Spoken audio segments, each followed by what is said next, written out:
Bismillahirrahmanirrahim. Assalamualaikum warahmatullahi wabarakatuh. Seperti biasa, kita mulakan kelas kita dengan membaca doa. Bismillahirrahmanirrahim. Allahumma aftah alaina hikmataka wansur alaina min khazaini rahmatika ya arhamar rahimin.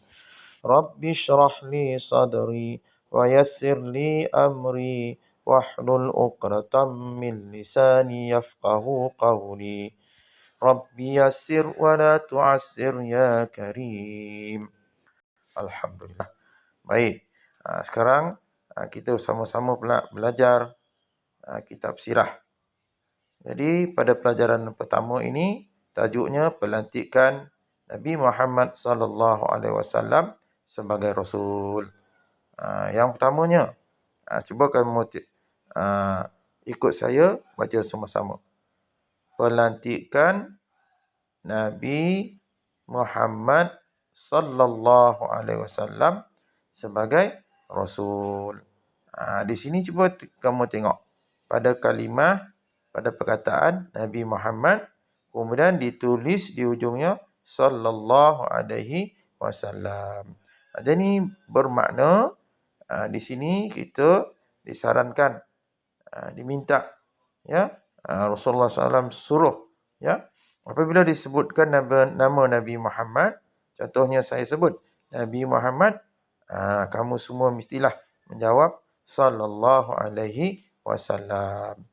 Jadi bila kita dengar saja, ya, para ustaz ataupun ustazah, ya, atau siapa-siapa saja yang menyebut Nabi Muhammad, maka kita sangat digalak, dituntut untuk melafazkan kalimah Allahumma salli ala Sayyidina Muhammad.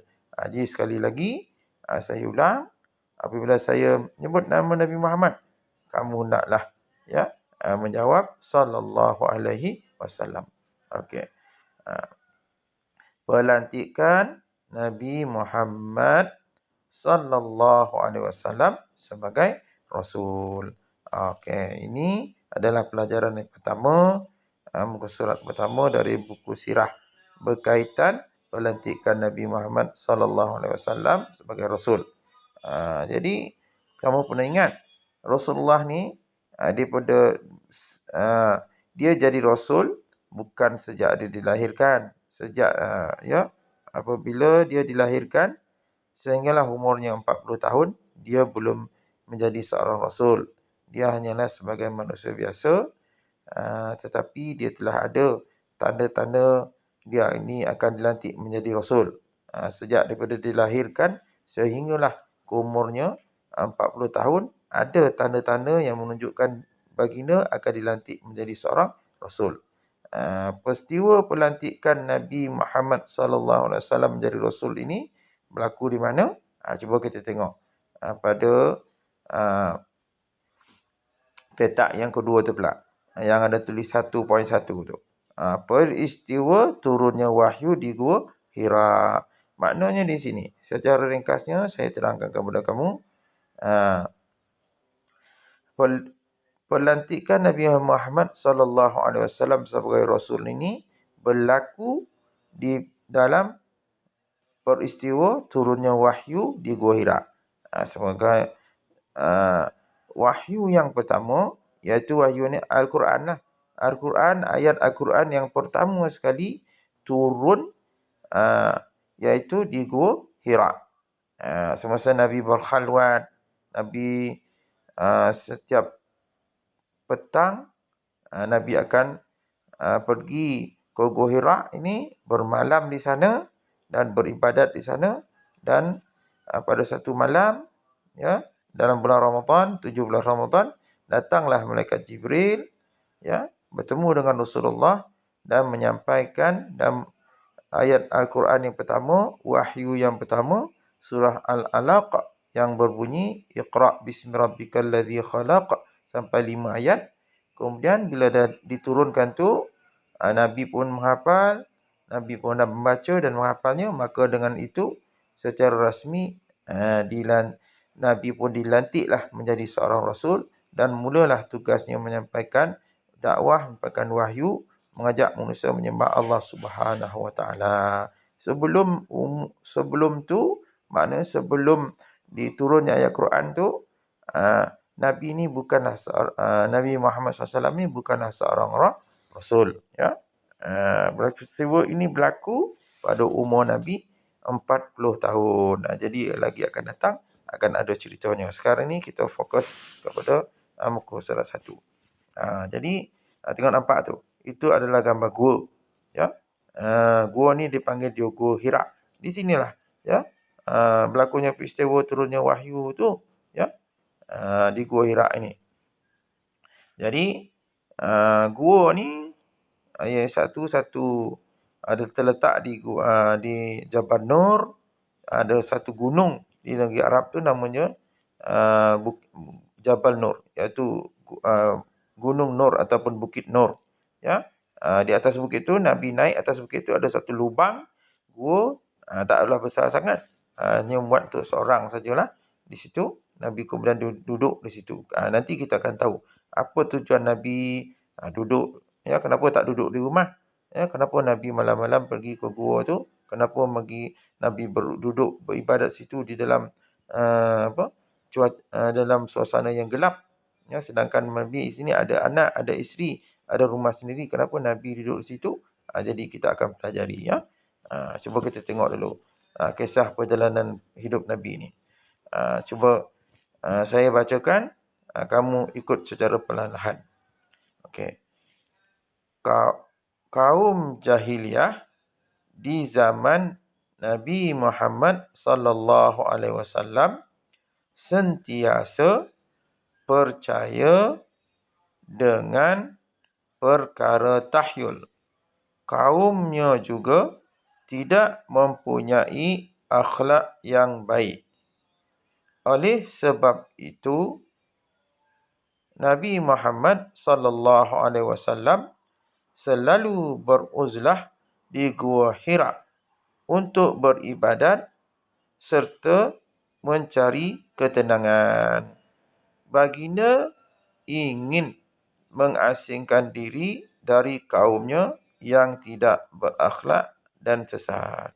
Jadi seperti biasa, siapa yang masih lagi belum mahir, ya, baca Jawi, bolehlah ulang-ulang ikut saya baca, sebab ini adalah rakaman video yang boleh dibuat ulang-ulang kembali, ya. Jadi saya terangkan kepada kamu apa ceritanya, supaya kamu faham akan sirah junjungan Nabi Muhammad SAW ni. Jadi kalau kamu dah faham, barulah kamu kenal dengan Nabi Muhammad SAW.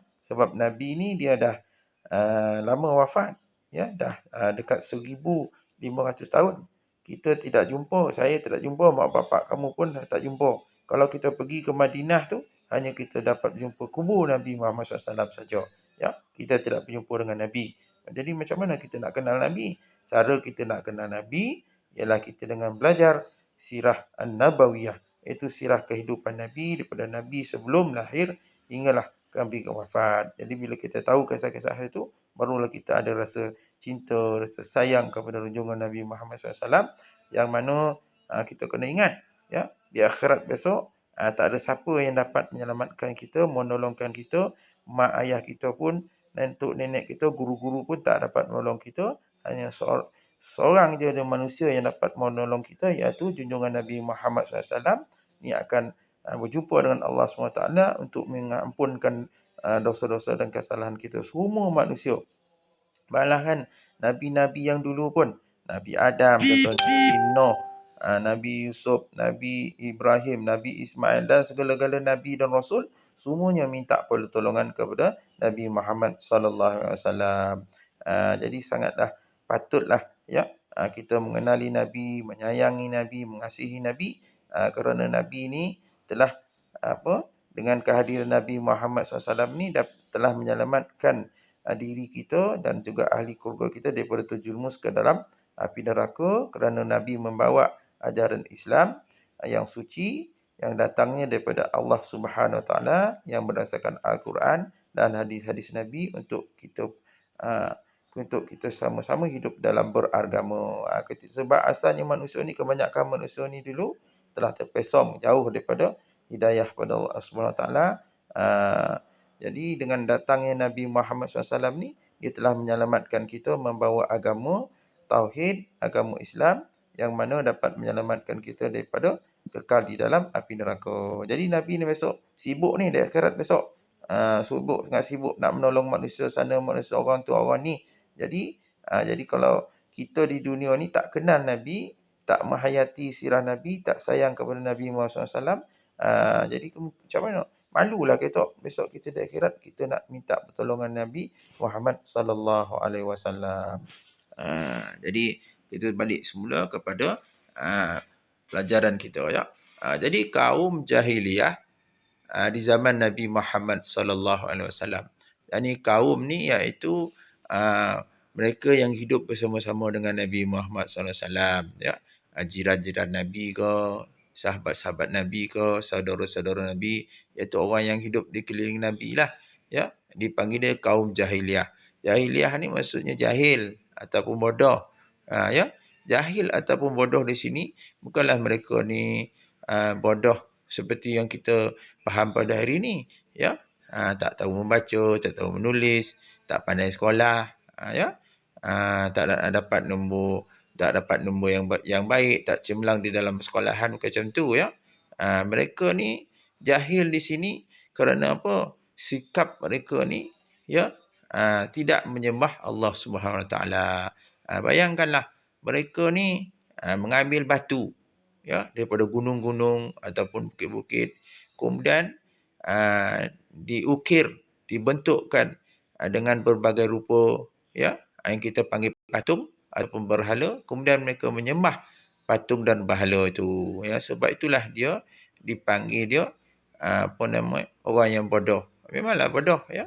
Dia sendiri yang ukir patung tu, dia ambil patung tu, kemudian tu ya disembah, dijadikan dia Tuhan ya, diminta itu, diminta ini.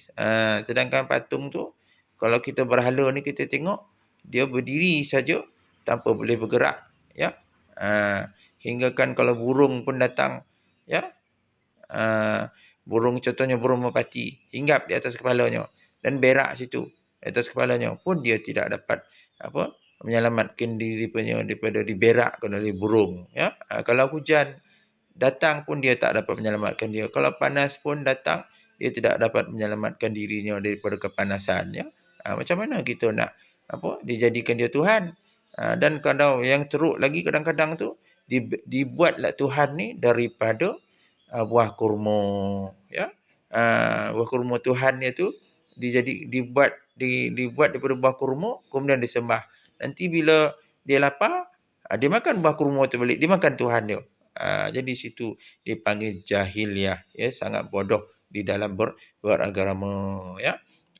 Jadi dan baik semula ya, kaum jahiliyah di zaman Nabi Muhammad SAW sentiasa percaya dengan perkara yang tahyul.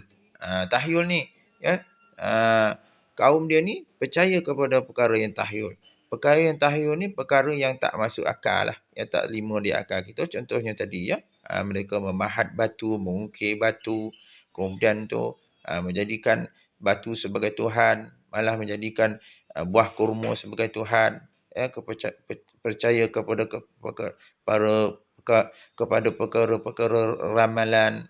Contohnya mereka ni apabila mendengar burung berbunyi waktu malam contohnya, ada bunyi burung hantu, dia kata ni tandanya ada orang nak mati ya. Bukan macam tu ya. Kematian ni bukannya macam tu ya. Tak ada berbunyi burung pun mati juga orang ya. Kemudian tu kalau mereka nak keluar daripada rumah, contohnya mereka terserempak dengan binatang tertentu seperti contohnya biawak, maka dia kata tak boleh keluar sebab ada tanda-tanda yang tak baik. Jadi binatang tu lebih tahu, lebih pandai daripada manusia ya.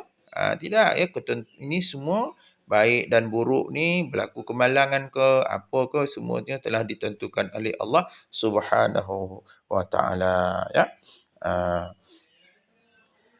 Dan juga kaum Nabi ni tidak mempunyai akhlak yang baik. Maknanya kelakuan mereka, tingkah laku mereka, peribadi mereka, perangai mereka sungguh buruk. Ya, sangat buruk.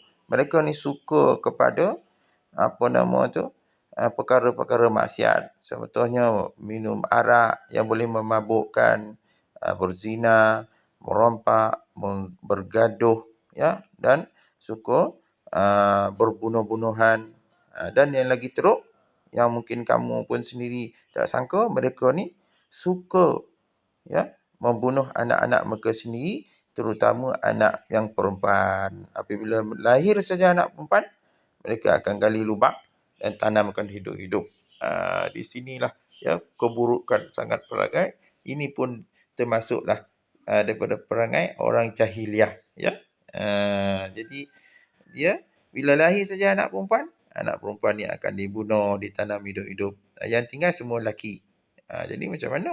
Ya, pupuslah manusia, habislah manusia. Sebab yang boleh melahirkan manusia ni, yang boleh mengandung, melahirkan manusia hanya orang perempuan, orang lelaki tak boleh. Kalau dah semua orang perempuan dibunuh, macam mana manusia nak berkembang?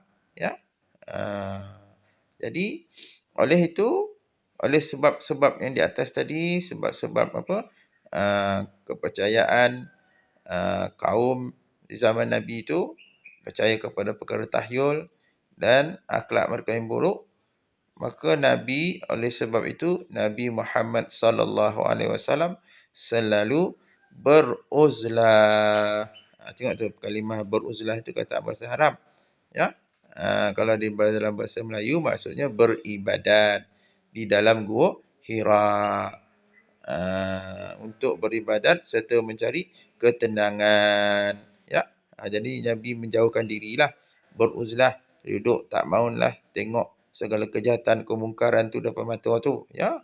Yang buat kemungkaran apa tu, kejahatan tu, kemungkaran tu bukannya orang lain, ya. Orang yang di sekeliling kehidupan Nabi juga, seperti saudara mara, ya, jiran-jiran. Jadi Nabi ini seorang manusia yang baik, yang bakal menjadi Nabi. Itu semua mengganggu kepikiran Nabi, menyebabkan jiwa Nabi tak tenteram, ya. Nabi pun tak mampu lagi nak mencegah mereka sebab belum ada perintah daripada Allah SWT, ayat Quran belum turun. Jadi Nabi hanya tak selesa, Nabi menentang, memberontak hanya di dalam hati saja, ya. Jadi Nabi pun mengasingkan diri daripada kaumnya yang tidak berakhlak dan sesat. Okey, ya. Jadi di sini kamu kena faham, yang pertama, ya, Nabi Muhammad SAW ni dia dilantik menjadi Rasul pada umurnya, bermula pada umurnya 40 tahun. Umur daripada dilahirkan sampai umur, sebelum sampai umur 40, dia bukannya seorang Rasul. Semua dia ada tanda-tanda dia ni akan dilantik menjadi seorang Rasul. Mungkin tahun 1, tahun 2 kamu dah belajar.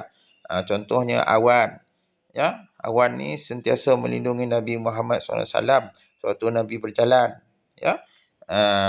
Kemudian tu perniagaan Nabi ni, menjalankan perniagaan yang sentiasa maju. Ya, Nabi ni sangat jujur. Ya, sehingga kaumnya menggelarkan mereka ni dengan gelaran Al-Amin, iaitu orang yang boleh dipercayai. Ya. Ada banyak tanda-tanda kenabian dan kerasulan tu. Tapi belum dia dilantik menjadi Rasul, hanya dia dilantik menjadi Rasul sewaktu umur dia 40 tahun. Cara pelantikan macam mana? Iaitu apabila Nabi beruzlah, iaitu beribadat di dalam Gua Hira, kemudian datang pada waktu malam 17 Ramadan, datang malaikat Jibril membawa wahyu, membawa Al-Quran dan dibacakan kepada Nabi Muhammad SAW. Nabi menghafal, maka dengan itu secara rasmi Nabi pun dilantik menjadi Rasul, ya. Dan keadaan kenapa Nabi duduk, ya, pergi ke Gua Hira beribadat di situ, kerana nak mencari ketenangan. Kenapa jiwa Nabi tak tenang? Kerana kaum di sekelilingnya, iaitu kaum pada zaman Nabi itu digelar dia dengan kaum jahiliah.